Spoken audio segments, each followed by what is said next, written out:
Shukden. Ein Geist polarisiert die tibetische Gemeinschaft. Wie wird der Dalai Lama damit fertig? Anfang Januar hat die Sendung 10 vor 10 eine Reihe von Berichten gebracht, die viele stutzig machte und irritierte. Der Dalai Lama, geschätzt als spirituelle Persönlichkeit, geriet unter den Verdacht religiöser Intoleranz. Vordergründig geht es um den Geist Shukden, den der Dalai Lama nicht mehr anerkennt. Es kam sogar zu Gewaltakten. Doch was steht dahinter? Erwin Koller hat sich kürzlich wegen einer anderen Angelegenheit in Dharamsala, dem Wohnsitz des Dalai Lama, aufgehalten. Dort ist er ob dieser Berichte auf große Empörung gestoßen. Er versucht, aufgrund seiner Begegnung und zusammen mit seinen Gästen im Studio, die Hintergründe dieses Konflikts aufzuhellen.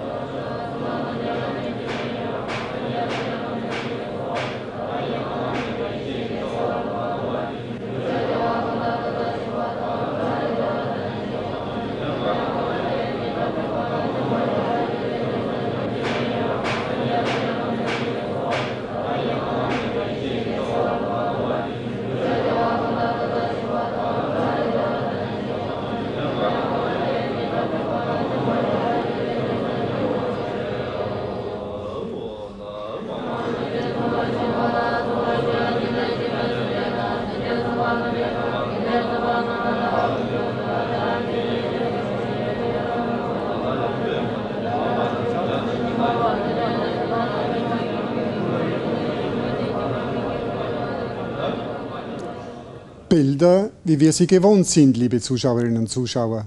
So kennen wir den tibetischen Buddhismus. Murmelnde Gebete, Gesänge, Meditation, Mönche, Nonnen, einfache Gläubige, das alles hinterlässt einen Eindruck tiefen Friedens. Doch die Bilder, die wir eben sahen, haben einen tragischen Hintergrund. Die Gebetszeremonie war ein Totengedenken und galt 3 Mönchen und Gelehrten in der nächsten Umgebung des Dalai Lama. Sie sind vor einem Jahr ermordet worden. Opfergaben. Alle bringen etwas mit zum Gedenken an die Ermordeten.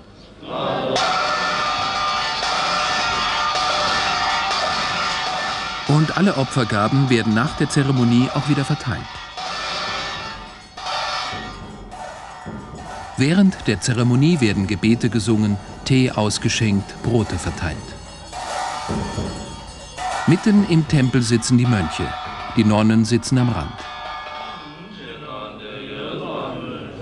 Und die gewöhnlichen Leute feiern draußen mit. Alle begleiten in ihrer Meditation die Seelen der Toten, um ihnen Erlösung zu bringen. Nicht weit von diesem Tempel befindet sich die angesehene Klosterhochschule für dialektische tibetische Philosophie. Es ist eine Besonderheit der tibetischen Gesellschaft, dass die meisten Gelehrten auch Mönche sind und die Klöster ihre eigenen Universitäten haben. Auch Nonnen werden hier ausgebildet und sogar Leute aus dem Westen, allerdings nur in Tibetisch. Im Gebetsraum der Klosterhochschule ein Bild des Dalai Lama und daneben jenes des Abtes und Rektors der Schule. Er ist tot, mit Messern ermordet, zusammen mit 2 seiner besten Schüler. Es geschah am 4. Februar 1997.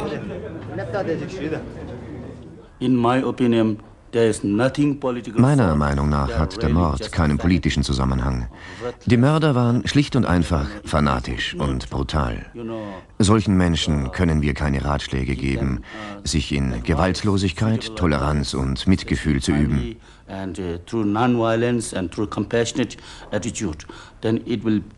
Solche Taten führen nur zu noch mehr Spannungen in der tibetischen Gesellschaft. Wir können Terrorismus unter keinen Umständen und nirgendwo auf dieser Welt tolerieren. Glauben Sie, dass es auch unter Gelehrten und Lamas Fanatiker gibt? Ja, auch einige Lamas sind ziemlich fanatisch, aber wir dürfen es nicht tolerieren. Soweit zum Tatbestand, liebe Zuschauerinnen und Zuschauer.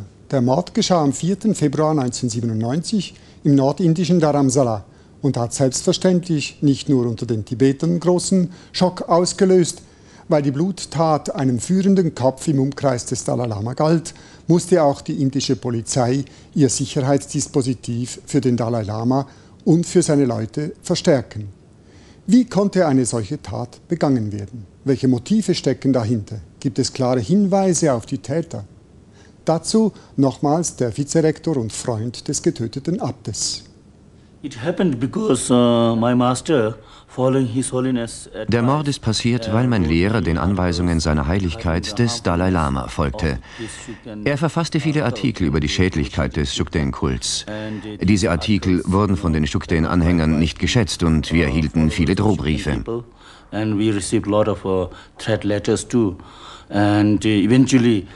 Nun hat sich herausgestellt, dass diese Morde durch Shukden-Anhänger verübt wurden, wie uns von der indischen Polizei in Dharamsala bestätigt wurde.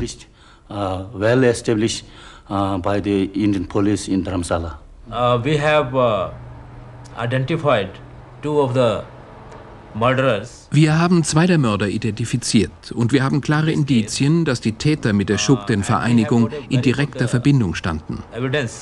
Linking evidence, which is directly connecting these murderers with the case. Bis heute war es uns nicht möglich, die beiden zu verhaften. Der eine heißt Tenzin Chödzin, der andere Lobsang Chodak. And then also before the murder of the Vor dem Mordfall erhielt der Direktor der Schule für Dialektik einen Drohbrief von der Deutschen Shukden-Gemeinschaft. Bei uns pflegen wir, Läuse zwischen den Fingernägeln zu zerquetschen. Und so hieß es dann im Brief, wenn du nach Delhi kommst, werden wir dich zerquetschen wie eine Laus.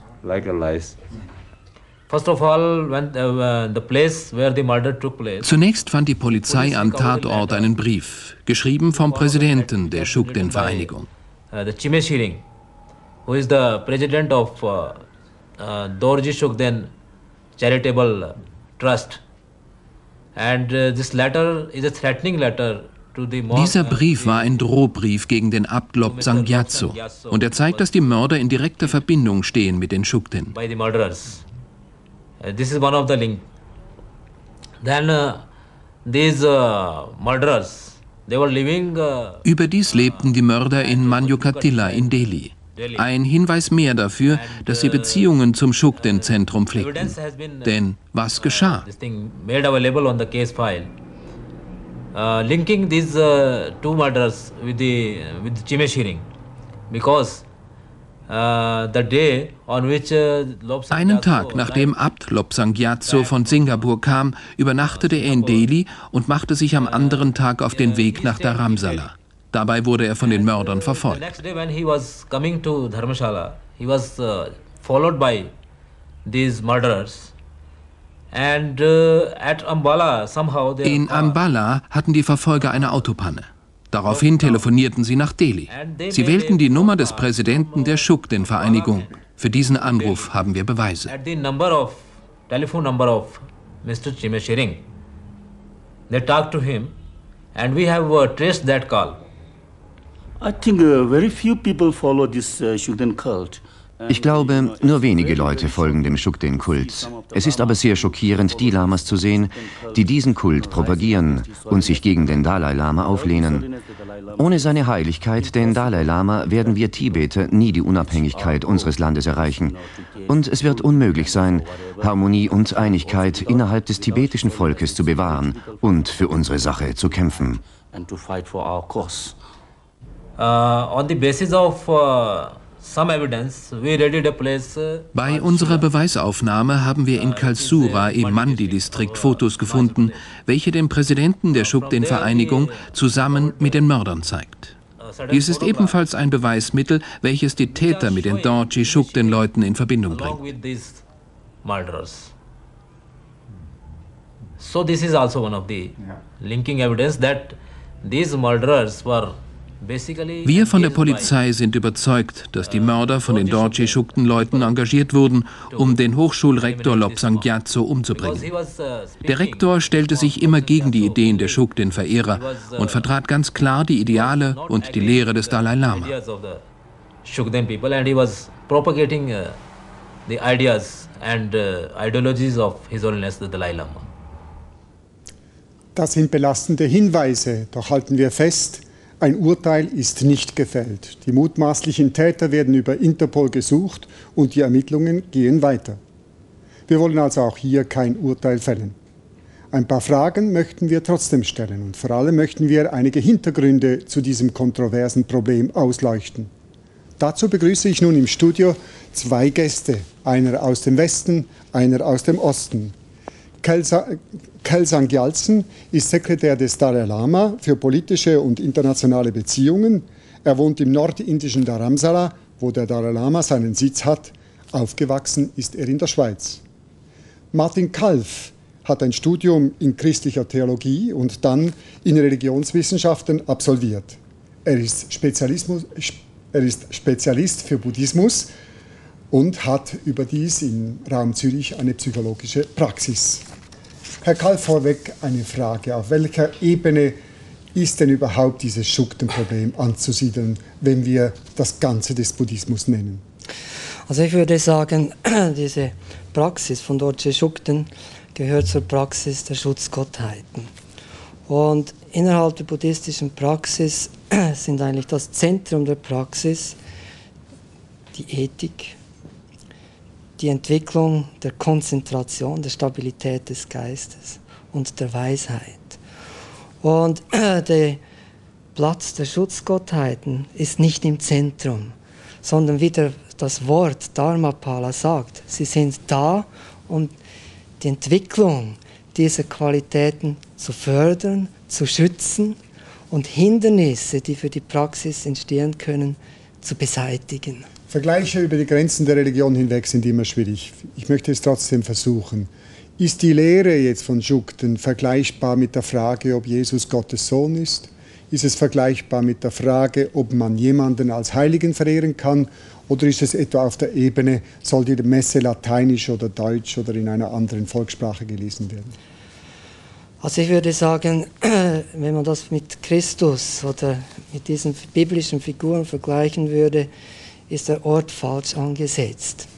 Weil die Bedeutung von Jesus oder Maria zum Beispiel, die sind zentral in der biblischen, in der christlichen Tradition.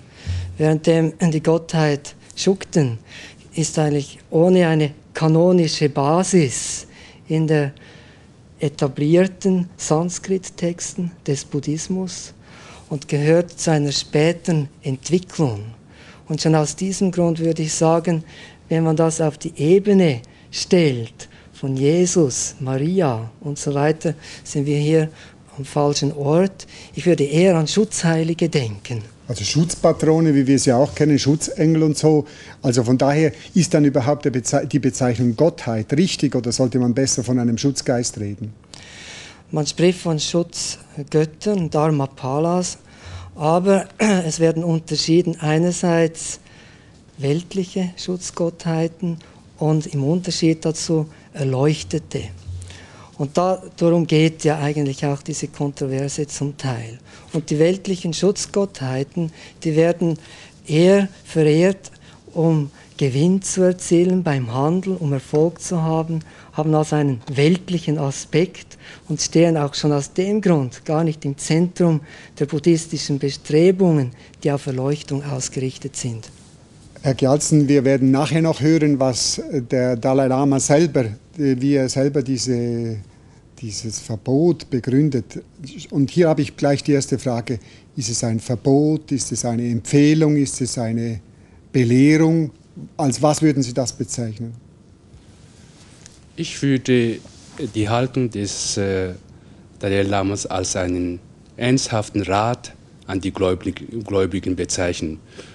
Weil was der Dalai Lama gesagt hat, ist, er hat die Leute auf die negativen Folgen der Shukden-Verehrung hingewiesen und er hat sie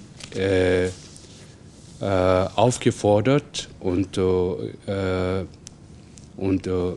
geraten, von dieser Verehrung Abstand zu nehmen und sollten sie nicht mit der Praxis der Verehrung aufhören, dann hat er gesagt, dass es besser ist für sie in Zukunft nicht zu seinen Belehrungen zu kommen. So, dass in dieser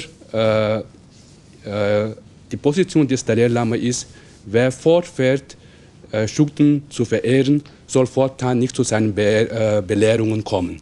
Ist das sozusagen die einzige Sanktion, die es gab? Also nicht mehr Teilnahme an seinen Belehrungen? Das ist die Position des Dalai Lamas. Was die Position der tibetischen Exilregierung ist, die ist klar festgehalten in einer Resolution des Exilparlaments von 6. Juni 1996. In dieser Resolution heißt es ganz klar, dass Regierungsdepartements und Zweigstellen und Klöster, die direkt der Kontrolle der Regierung unterstellt sind, dass diese die Shugden-Praxis nicht ausüben dürfen. Aber Privatpersonen soll man aufklären über die negativen Folgen der Shugden-Verehrung. Aber es müsse ihnen freigestellt werden, zu entscheiden, wie sie wollen. Also das ist die Position der Regierung und des Exilparlaments betreffend das Shugden-Problem. Herr Kalfig wage nochmals einen Vergleich mit dem Westen. Es gibt zum Beispiel einen Schutzheiligen, der heilige Georg. Man sieht ihn in sehr vielen Kirchen. Mit der Lanze tötet er den Drachen. Ist ja auch so eine Art Schutzpatron nach dem Konzil. Schon früher hat man Dispute deswegen gehabt, dass seine Legende nach dem Konzil hat man ihn aus dem heiligen Kalender gestrichen, weil er wirklich nur eine Legende ist und nie gelebt hat. Ist das damit vergleichbar? Also ich würde denken, natürlich in gewissem Sinn würde ich, wie ich schon gesagt habe, den Vergleich eher auf dieser Ebene suchen, in Bezug auf die Wichtigkeit oder in Bezug auf die Zentralität der Auseinandersetzung. Nun, wir haben im Film doch sehr viel Gewalt gesehen. Wie erklären Sie sich diese Gewalt? Wie kam das so plötzlich über Sie herein? Also ich sehe, einmal muss man wissen, dass die Shugden-Verehrung immer kontrovers war, über 360 Jahre lang. Schon der 5. Dalai Lama hat die Shugden-Verehrung eingeschränkt. Und der 13. Dalai Lama hat auch die Shugden-Verehrung eingeschränkt. Wir werden auf die Geschichte noch zurückkommen, aber ich möchte gerne die Gegenwart nehmen. Ja? Ja, die Gegenwart, in der Fortsetzung dieser Haltung hat der 14. Dalai Lama auch die Haltung, diese Position zu der Shugden-Verehrung eingenommen. Aber ich glaube, die Gewalt sehe ich hier.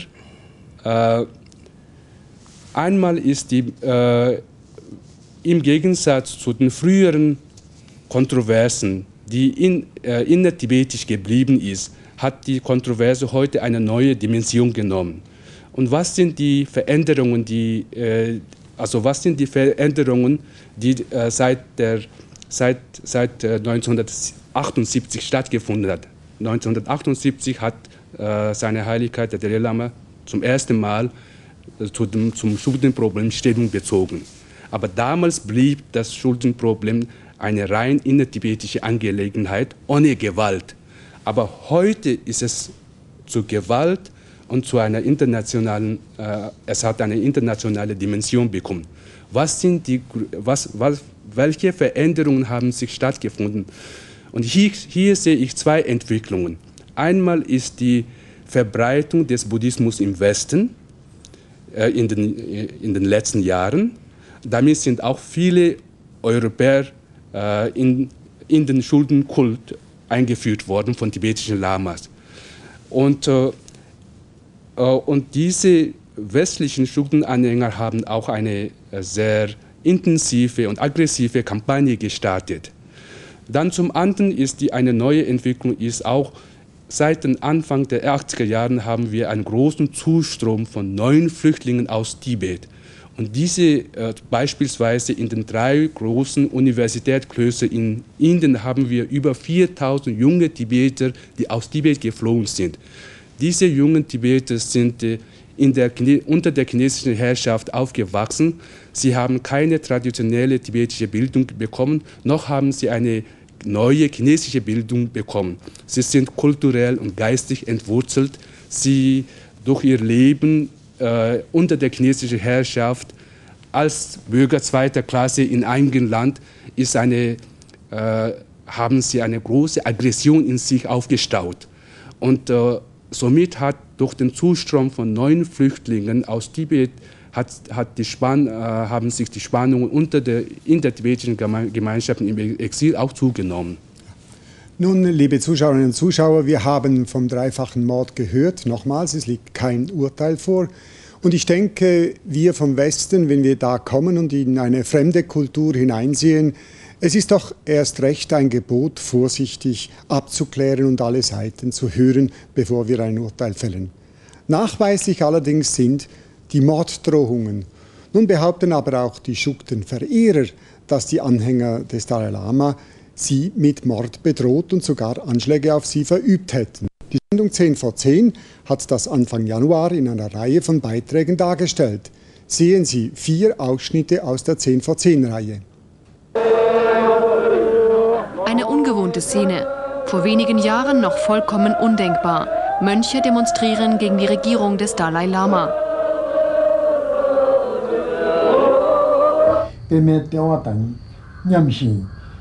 Er war an jener Demonstration dabei.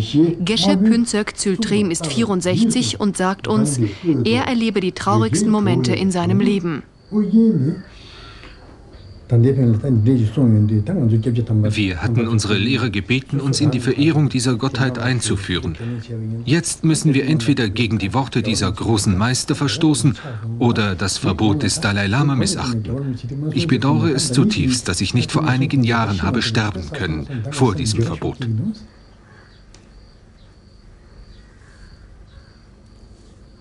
Geshe Lobsang Dönten, 72 Jahre alt. Einerseits können wir mit dem Dalai Lama nicht reden. Andererseits bleibt uns keine andere Wahl, als gegen seine Worte zu verstoßen. Ich denke immer, wenn ich nur schon tot wäre. Wer diese Gottheit verehrt, denen muss man gezielt entgegentreten. Sie vor das Volk bringen. Sie müssen getötet werden. Und gegen 2 junge Lamas. Wir werden ihr Leben und ihre Aktivitäten zerstören. Der Disziplinmeister dieses Klosters erhält während unserer Dreharbeiten dieses Schreiben. In 7 Tagen wirst du tot sein. Nach einer leisen Kritik am Verbot des Dalai Lama wird dieser pensionierte Minister mit einem Messer niedergestochen. Er kommt knapp mit dem Leben davon. Champel Yeshe, Präsident dieser Gesellschaft, lebt seit einem Jahr allein in seiner Wohnung. Die Familie wurde so sehr bedroht, dass er seine Frau und seine 3 Kinder ins Ausland bringen musste.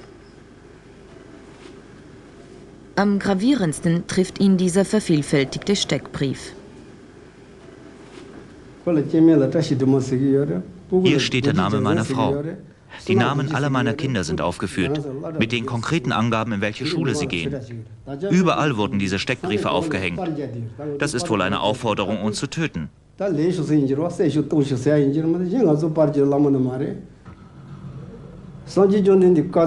Wegen unserer Religion sind wir gekommen. Wir haben Tibet aufgegeben, um die Lehre des Buddha zu bewahren. Deshalb sind wir geflüchtet.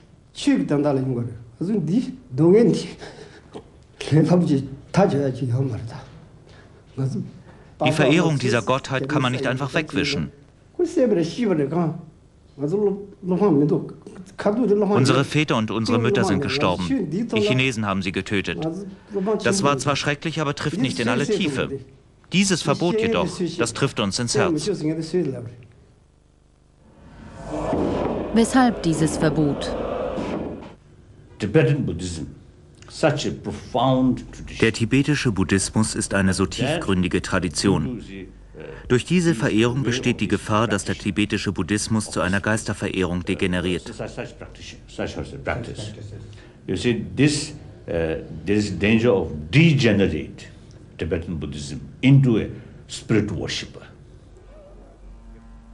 Das ist ein Orakel der tibetischen Gottheit Nejung. Immer wieder ruft der Dalai Lama dieses und weitere Orakel an. Es sind diese Orakel, die dem Dalai Lama das Verbot suggerierten. Seinen eigenen Leuten gab er die schriftliche Begründung. Die Gottheit zu verehren, fügt Tibet großen Schaden zu. Es gefährdet auch das Leben des Dalai Lama. Diese Berichte enthalten schwerwiegende Vorwürfe. Es ist kaum vorstellbar, dass dahinter nicht bittere Erfahrungen stecken. Auf die Ausstrahlung dieser 10-vor-10-Reihe hin sind wir in Indien, wo wir in einer anderen Sache unterwegs waren, im Umkreis des Dalai Lama auf viel Empörung gestoßen und haben eine Reihe von Zeugnissen erhalten, welche die Sache in einem anderen Licht beleuchten. Wir möchten hier aber nicht kleinlich Argumente und Gegenargumente austauschen. Aus den vielen Reaktionen greife ich nur 2 Beispiele heraus, die zeigen, wie schwer wir uns tun, wenn wir auf Konflikte in einer anderen Kultur stoßen und sie darzustellen versuchen. Das erste Beispiel betrifft den Ex-Minister, der vorher gezeigt wurde. Herr Kundeling, ist es wahr, dass Sie niedergestochen wurden? Ja, das ist wahr. Und wann genau ist das passiert? Das war 1996. Das war am 30. August 1996. Nachts um 23 Uhr.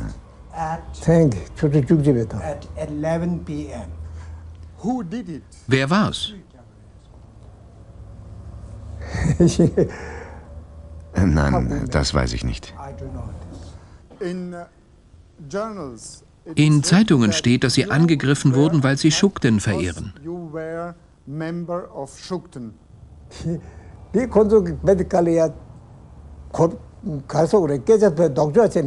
Ich praktiziere Shukden nicht. Und weil ich kein Shukden-Verehrer bin, kann ich doch nicht als Shukden-Verehrer erstochen worden sein.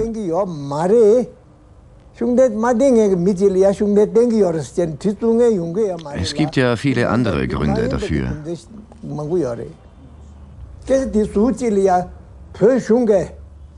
Die andere Seite behauptet, die tibetische Regierung hätte mich erstechen lassen, weil ich angeblich Shukden verehre. Das ist überhaupt nicht wahr, das ist eine Lüge. Ein zweites Beispiel sind die angeblichen Steckbriefe, von denen vorher gesprochen wurde. Der Innenminister der Exilregierung hat uns erklärt, wie es dazu kam. Nach dem grausamen Mord von Dharamsala hat nämlich das Parlament reagiert und hat einen Beschluss gefasst.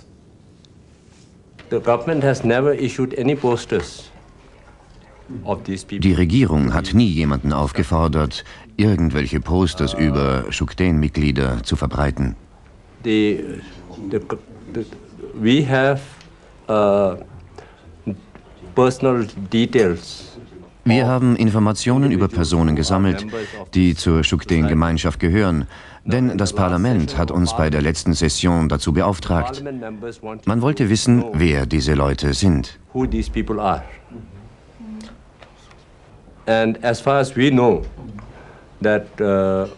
Soweit wir wissen, hat ein Parlamentarier aus Bilakuppe in Südindien die Informationen weitergegeben. Vielleicht gelangten sie so an die Öffentlichkeit.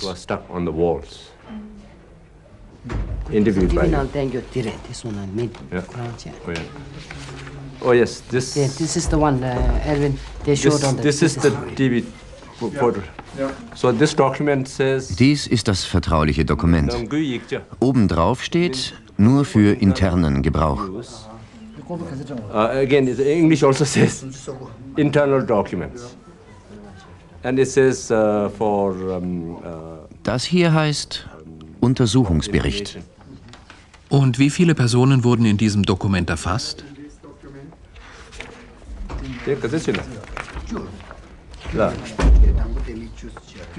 10 Personen. 10 Fischen also von den führenden Leuten der Shukden-Gemeinschaft. Das führt uns auf die Frage der Zahlen. Herr Gyaltsen, was wissen Sie darüber? Wie viele Anhänger hat dieser Kult? Das ist sehr schwierig, eine klare Antwort zu geben. Was wir mit einiger Präzision angehen können, ist in den 3 großen Klosteruniversitäten, die direkt der tibetischen Regierung unterstehen, wie viele Mönche in diesen Klostern sind und wie viele von ihnen die Schukdenpraxis ausüben. Beispielsweise gibt es in den 3 großen Klosteruniversitäten insgesamt eine Anzahl von 7.949 Mönche. Und laut Informationen unseres Departements für religiöse Angelegenheiten sind von den 7.949 Mönchen praktizieren etwa 666 Mönche noch üben die Schukdenpraxis aus. Woher haben Sie diese Zahlen? Die Zahlen sind eben, wie ich Ihnen vorhin erwähnte, diese Kloster sind der direkten Kontrolle der Regierung unterstellt. Außerdem subventioniert die Regierung die Klöster. Viele dieser Mönche sind neuankömmliche Flüchtlinge aus Tibet, die von der Regierung mit monatlichen Subventionen unterstützt werden müssen. Aber müssen die angeben, ob sie Schuktengläubige sind oder nicht, wenn sie erfasst werden? Nein, zum Beispiel jetzt kürzlich war seine Heiligkeit Ende Dezember, Anfang Januar in Sera. Das ist auch einer der großen Klöster Tibets. Und dort hat er Belehrungen erteilt.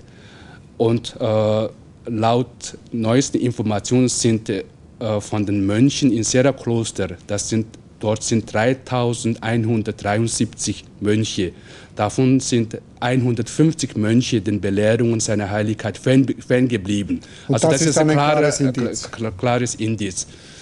So, wir haben schon eine klare und diese Mönchgemeinschaften, die üben auch, in diesen Klöstern üben die Mönche in Gemeinschaften die Praxis aus. Bei den Laien ist es eher privat und man weiß weniger die genaue Zahl der Praktizierenden. Aber wenn man sagt, es gibt 6 Millionen Tibeter, man sagt, diese Zahl gibt es, so wird behauptet von westlichen Schukden-Anhängern oder von Lamas, die hier im Westen leben, 1 bis 2 Millionen Schukden-Anhänger würde es geben. Halten Sie die Zahl für möglich? Überhaupt nicht möglich, weil es gibt überhaupt keine Volksbefragungen in Tibet, die besagen würde, wie viele Tibeter zu einer der 4 haupttibetischen Schulrichtungen gehören. Geschweige denn, wie viele Schukden praktizieren. Das ist so eine unwichtige Frage in der ganzen Komplex. Herr Kalf, wir müssen es dahingestellt lassen, in diesem Film, in diesem Polizeibericht wurde ja doch gesagt, dass gewisse Fanatisierungen und man kann in einem gewissen Sinn sagen, fundamentalistische Strömungen bei dieser Bewegung da sind. Ich möchte doch dann fragen, kann man die alle sozusagen auf die gleiche Stufe stellen, in den gleichen Topf werfen oder gibt es verschiedene Charaktere oder Kriterien, Kategorien von solchen Schukdenanhängern? Also ich würde durchaus sagen, dass es natürlich hier ein breites Spektrum wahrscheinlich gibt, nicht? Dass es sicher auch Schukdenfreer gibt, die ähnlich auch wahrscheinlich wie der Dalai Lama gegen jegliche Gewalt sind. Andererseits muss ich sagen, hat schon eine gewisse, zeichnet häufig eine gewisse Einseitigkeit diese Anhänger aus. Das hängt ja mit dieser Praxis zusammen, die eben es nicht irgendwie erlaubt, dass man gleichzeitig mit der Gelugpa-Lehre auch noch eine andere der Schulrichtungen praktiziert. Und der Dalai Lama möchte ja eigentlich darauf hinwirken, dass man sich auch unter den tibetischen Buddhisten nicht nur gegenseitig den Rücken zukehrt, sondern auch wirklich profitiert vom Reichtum der anderen Richtungen. Und da ist diese Bewegung etwas eingleisig. Nun, die Bewegung hat fanatische Züge, so wie wir gesehen haben. Wie erklären Sie sich denn, dass doch sehr führende intellektuelle Tibeter an dieser Bewegung mitmachen und sie unterstützen und propagieren? Also ich glaube, das hat ja sicher damit auch zu tun, dass der bedeutende Lehrer vom Dalai Lama, Trijang Rinpoche, den der Dalai Lama übrigens absolut schätzt, nur in diesem Punkt der Schuldenpraxis kritisiert, diese Praxis vertreten hat und aus Loyalität zu ihm und auch zu seinen Argumenten gibt es natürlich viele, die diese Praxis ausüben. Aber was mich in der letzten Zeit auch sehr interessant gedunkt hat, ist, dass immer mehr auch unter diesen intellektuellen und auch fortschrittlichen Lehrern sich entschieden haben, öffentlich bekannt zu geben, dass sie diese Praxis nicht mehr unterstützen. Nun, haben Sie denn Erklärungen, also ich meine, wir reden hier von Geistern, wir reden von Dingen, die wir Westler doch sehr schwierig erklären können. Können Sie denn aus psychologischer Sicht ein Muster geben, wie wir an die Sache herankommen? Gut, das ist natürlich in kurzen Worten schwierig, aber ich würde vor allem hier mal ins Zentrum stellen, diese Schutzgottheiten sind ja sehr zornvoller Natur. Und was damit ausgedrückt wird, ist eigentlich die Möglichkeit eines Umganges mit den inneren eigenen negativen Emotionen. Nicht, dass es also möglich ist, diese zu transformieren, und je nach der Stellung, die diese Schutzgottheiten haben, wird auch ausgedrückt, wenn es Erleuchtete sind, es ist sogar möglich, diesen Schatten, diese negativen Seiten, die wir in uns haben, ganz umzuwandeln. Das Problem ist, und das wissen wir ja aus psychologischer Sicht, dass jegliche Beschäftigung mit unterdrückten und Schattenseiten in uns außerordentlich schwierig ist und eine große geistige Stabilität vonnöten macht, also notwendig macht. Und ich glaube, das Problem ist, diese Praxis gehört zur Tantra-Praxis, also zur höchsten Stufe der Praxis. Sie setzt eigentlich sehr große Anforderungen an die Menschen, die es ausüben, weil es eben eine Auseinandersetzung ist mit schwierigen Schattenseiten in sich selber. Und wenn die Person nicht gereift, nicht genügend stabil ist, kommt es dazu, dass statt dass man innerlich, wie es eigentlich gedacht ist, mit diesen negativen Seiten umgeht, diese Negativität auf andere projiziert. Und dann kommt es natürlich, dass man die anderen angreift. Und so wird man gewalttätig. Ja. Wir haben es gehört, liebe Zuschauerinnen und Zuschauer, es gibt Angst, Polarisierungen, Spaltungstendenzen und ausgelöst wurden sie durch eine Weisung des Dalai Lama. Darum möchten wir nun doch noch explizit auf die Rolle des Dalai Lama in der tibetischen Gesellschaft zu sprechen kommen. Nach unseren westlichen Begriffen müssten wir im Fall des traditionellen Tibet von einem Gottesstaat reden. Für eine buddhistische Gesellschaft ist es wohl angemessener, von einer engen Verbindung oder gar von einer Einheit von geistlicher und weltlicher Macht zu sprechen. Ein kurzer Exkurs in der Geschichte.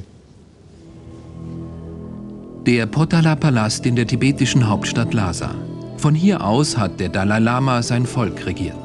Der buddhistische Lama ist seit 350 Jahren gleichzeitig geistliches und weltliches Oberhaupt des Landes. 1950 erobert China das Tibet.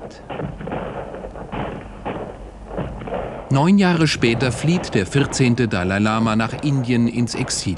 In Dharamsala bildet er eine Exilregierung und gibt den Exil-Tibetern die Möglichkeit, ein Parlament zu wählen. Sein Ziel ist eine demokratische Regierung Tibets auf säkularer Basis. Der Dalai Lama kann vom Parlament jederzeit mit einer Zweidrittelsmehrheit als Staatsoberhaupt und Regierungschef abgesetzt werden. Die Verfassung der Exil-Tibeter erlaubt dies ausdrücklich, und zwar seit 1960. Anfang der 90er Jahre jedoch streicht das Parlament diese Bestimmung wieder aus der Verfassung. Fühlen sich die Tibeter von der Demokratie überfordert? Herr Gyaltsen, das ist ja nicht ganz ohne Tragik, dass sozusagen der Dalai Lama das Volk demokratisieren will und das Volk, oder mindestens hier das Parlament, diese Demokratisierung eigentlich gar nicht so richtig will. Oder täusche ich mich? Ich glaube, die Frage ist sehr kompliziert zu beantworten. Einmal ist es sicherlich so, dass eine große Mehrheit der Tibeter die Staatsgeschäfte, die Angelegenheit des tibetischen Volkes sehr gut aufbewahrt in den Händen von seiner Heiligkeit des Dalai Lama sieht und deshalb nichts verändern will. keine Veränderung will. Auf der anderen Seite gibt es auch einen politischen Grund. Eine Regierung muss ihre Legitimation von der Zustimmung und Anerkennung des Volkes gewinnen.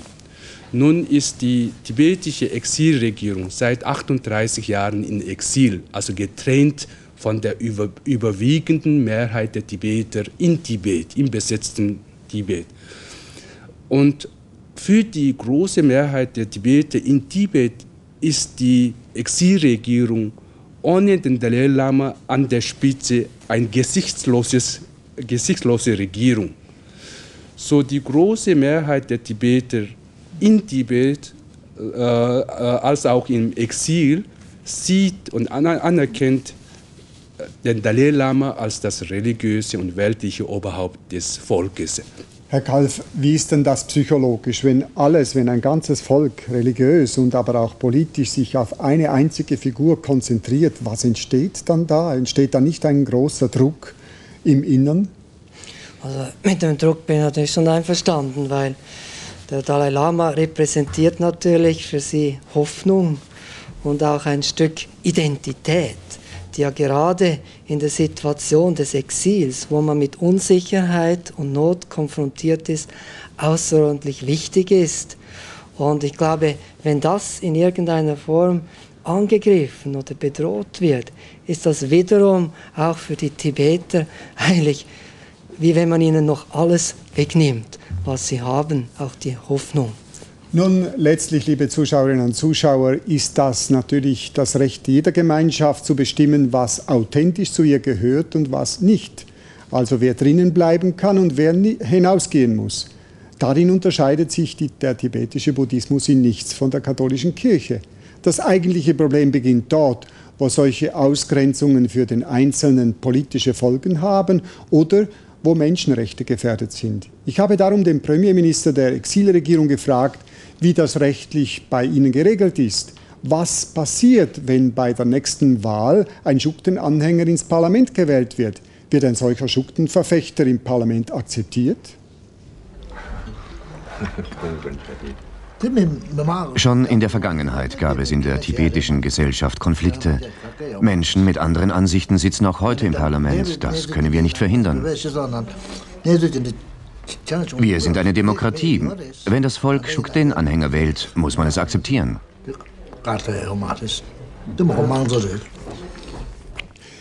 Wir haben von der Spannung im Inneren und von der Konzentration auf eine einzige Figur gesprochen. Ich meine, dass in diesem Zusammenhang natürlich der gewaltige Druck noch erwähnt werden muss, der von außen kommt, nämlich von der Tatsache, dass Tibet seit 1950 von China unterjocht wird.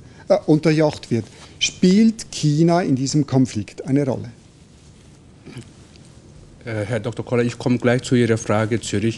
Aber vielleicht ist wichtig zu erwähnen, dass 1994 der Dalai Lama offiziell klargestellt hat, also ein Statement herausgegeben hat, in dem er gesagt hat, wenn die Exil-Tibeter zurückkehren nach Tibet, dann wird eine Interimsregierung eingesetzt. Und dieser Interimsregierung würde er alle seine historischen Autoritäten übergeben. Also das wäre eine säkulare Regierung. Ja, von dann an werde ich ein ganz einfacher Mönch sein.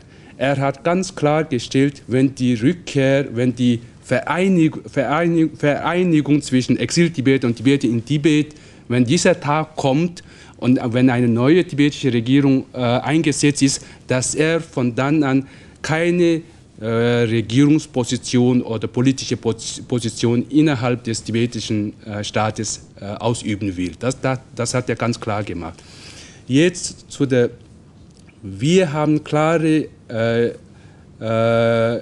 Anzeichen gefunden, dass die chinesische Regierung natürlich versucht, diese Kontroverse innerhalb der Tibeter Gemeinschaft jetzt auszubeuten. Beispielsweise werden jetzt Exil-Tibeter von Indien, die nach Tibet reisen wollen, müssen bei der chinesischen Botschaft in Delhi eine Einreisebewilligung einholen. Und da bei der Befragung wird immer die Frage gestellt, sind sie ein Schuldenanhänger oder nicht. Und wenn man sich als Schuldenanhänger bekennt, dann wird das Gesuch schnell und effizient behandelt und auch genehmigt. Weitere Anzeichen sind, dass in chinesischen Publikationen im Ausland diese Kontroverse innerhalb der Tibeter-Gemeinschaft einen großen Raum gegeben wird und den Dalai Lama als Religionsunterdrücker, Menschenrechtsverletzer und so dargestellt wird. Zum anderen haben wir auch zum Beispiel tibetische Lamas, die als Schuldenanhänger bekannt sind und im Westen leben. Zum Beispiel ein Lama, der in Italien lebt, war nach Tibet gereist und als er in China war, hat er in Beijing den von der chinesischen Regierung eingesetzten Panchen Lama, die kein Tibeter anerkennt, hat er aufgesucht und diesem Panchen Lama seine Huldigungen dargebracht. Hier ist auch klar zu sehen, dass die Schuldenanhänger auch dass die Schuldenanhänger von der chinesischen Regierung instrumentalisiert wird. Und dann, was ganz wichtig ist, glaube ich, das große internationale Ansehen seiner Heiligkeit des Dalai Lamas in der Weltöffentlichkeit ist für die chinesische Regierung immer ein großes Problem gewesen. Nun sieht die chinesische Regierung eine Möglichkeit, mit der richtigen Anti-Dalai Lama-Kampagne der Schuldenanhänger im Westen sieht sie eine reelle Möglichkeit, das Ansehen des Dalai Lamas im Westen jetzt anzukratzen. Nun, wir haben viel vom Dalai Lama gesprochen. Ich hatte die Möglichkeit, mit dem Dalai Lama selber über das Schuldenproblem zu sprechen. Im Gegensatz zu früher begegnen Ihnen heute die Medien viel kritischer. Beunruhigt Sie das? No. I think it is very important to know both sides. Nein. Ich denke, es ist sehr wichtig, beide Seiten zu kennen. Und ich sage unseren Leuten, wir sollten uns mehr mit unseren Schwächen beschäftigen. Die anderen sollen von unseren Stärken reden. Das ist meine Überzeugung. Let other people talk about the positive side. So this is my basic sort of thinking. So it is some I heard, although I haven't seen. I heard ich habe gehört, gesehen habe ich es nicht, dass auch das deutsche und das Schweizer Fernsehen Negatives über uns berichtet haben. Ich denke, es ist gut so. Es weckt die Bereitschaft und das Interesse, noch mehr darüber nachzudenken und nachzuforschen. Es ist gut, alles offen darzulegen. To study more, to carry investigation. So I feel, it is good to open everything. Tibet hat riesige Probleme zu bewältigen. Ist es da sinnvoll, dem Konflikt mit der Shukden-Minderheit so viel Bedeutung beizumessen?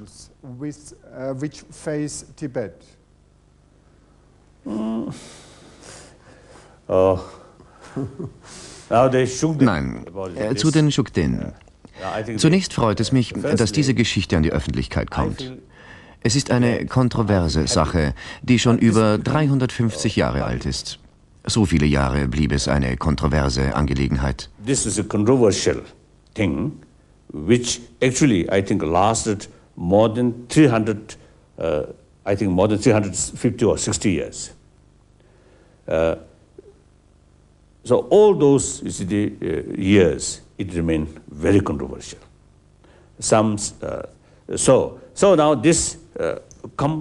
Nun ist die Sache aufgebrochen und publik geworden. Jetzt können sich die Leute damit befassen und sich ein eigenes Urteil bilden. Das ist sehr gut. Very good.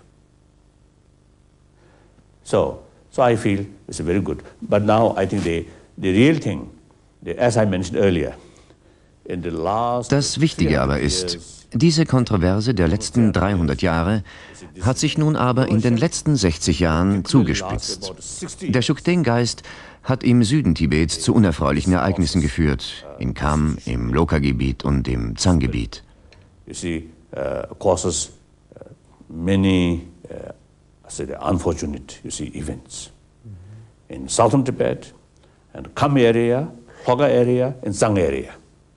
And also this caused the tension between Gelugpa tradition, Yellowhead sect tradition and other tradition. So because they believe they Der Chukden-Geist verursachte Konflikte zwischen der Gelbmützenschule und den anderen Schulen. Die Chukden-Anhänger sind überzeugt, dass der Chukden-Geist sie zerstört, wenn sie der Gelbmützenschule angehören, Chukden verehren und sich überdies mit Texten der anderen tibetischen Schulen befassen.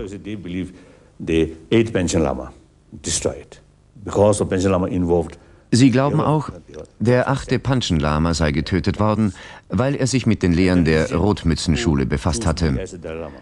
Und der Regent, der mich als 14. Dalai Lama ausgewählt hatte, soll angeblich ebenfalls durch diesen Geist vernichtet worden sein, weil er sich mit der Rotmützenschule befasst hatte.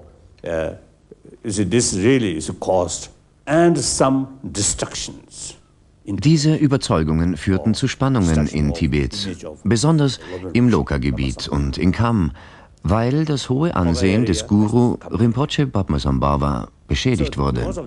Und es führte zu Konflikten zwischen den verschiedenen religiösen Gemeinden.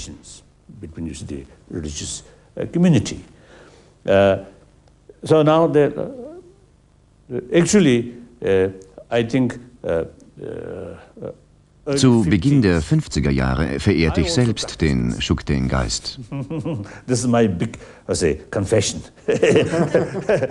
Dies ist mein großes Geständnis.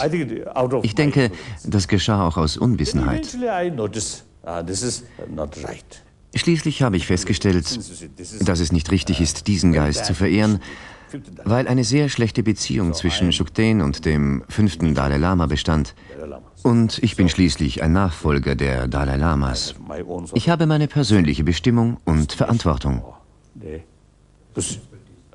Responsibility. So therefore, eventually, and also there's some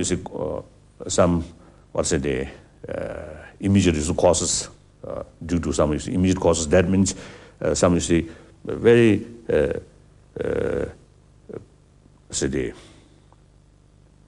criticism among the Buddhist sects. Weil immer mehr Spannungen und Konflikte zwischen den buddhistischen Schulen auftauchten, nahm ich in der Öffentlichkeit klar Stellung dazu.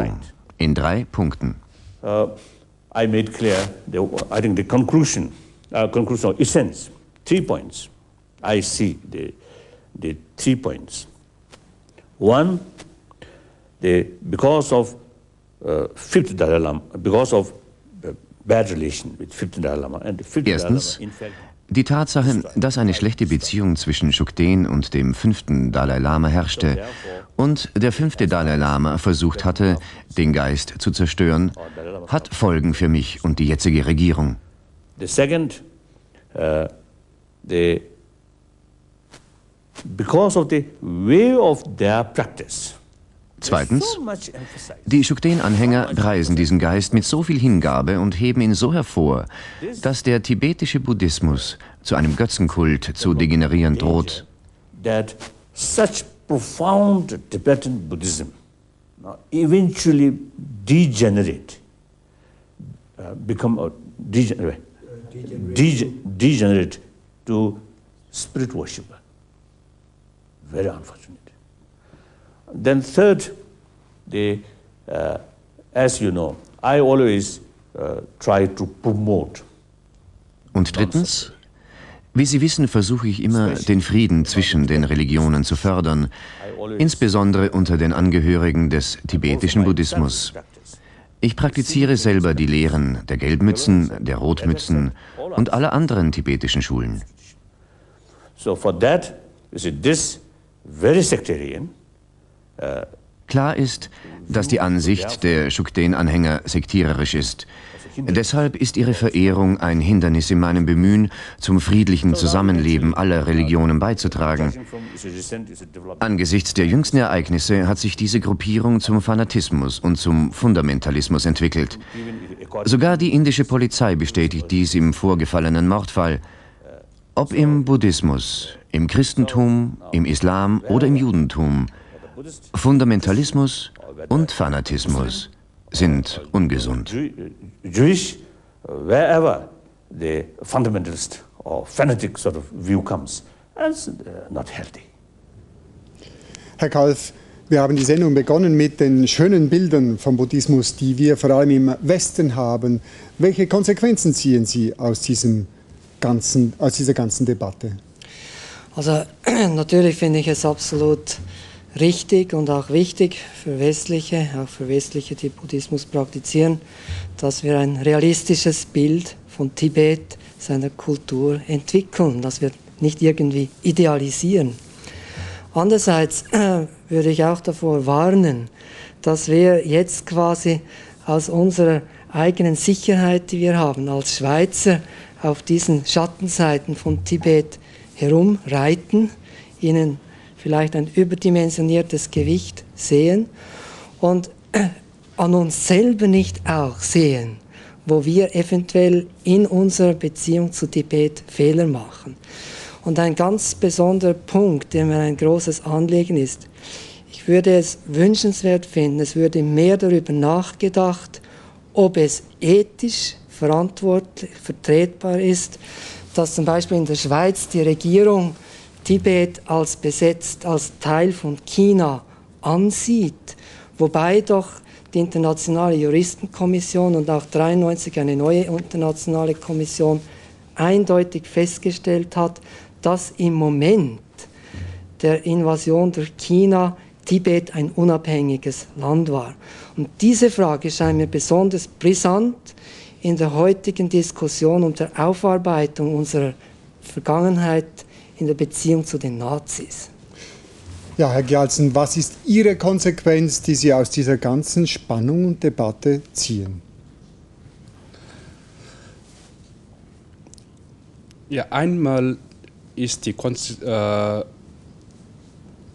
ich wünschte mir, dass vor allem zum Beispiel die Redaktion 10 vor 10 ihre Konsequenzen zieht, sondern ich sehe für uns keinen Anlass, da große Änderungen durchzuführen. Weil tatsächlich ist es so, dass weder von seiner Heiligkeit dem Dalai Lama noch von der tibetischen Exilregierung irgendetwas unternommen wurde, das man als Menschenrechtsverletzung oder als Verfolgung bezeichnen kann. Nun, wir haben von heftigen Reaktionen unter den Tibetern gesprochen. Die gab es in diesem Schuldenkonflikt. Aber ich glaube nicht, dass für die große Mehrheit der Tibeter sich heftige Emotionen erlaubt haben, weil einige Leute Schulden praktizieren. Sondern ich glaube, die Leute haben emotional reagiert, weil von den Schuldenleuten eine Diffamierungskampagne international gegen den Dalai Lama und gegen die tibetische Exilregierung lanciert wurde. Weil in diesem Konflikt zum ersten Mal einen dreifachen Mord gibt.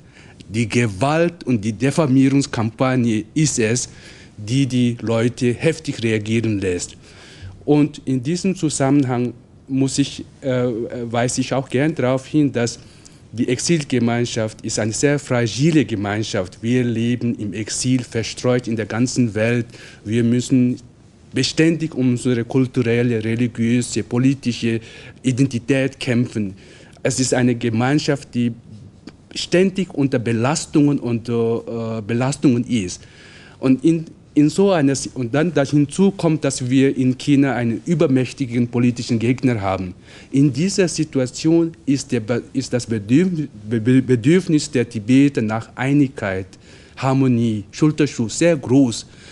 Wenn dann eine Gruppe von Tibetern oder eine Einzelperson sich aus dieser Gruppe herausstellt, dann empfinden viele Tibeter das als eine unsolidarisch und als einen Verrat an das eigene Volk und an die eigene politisches Anliegen.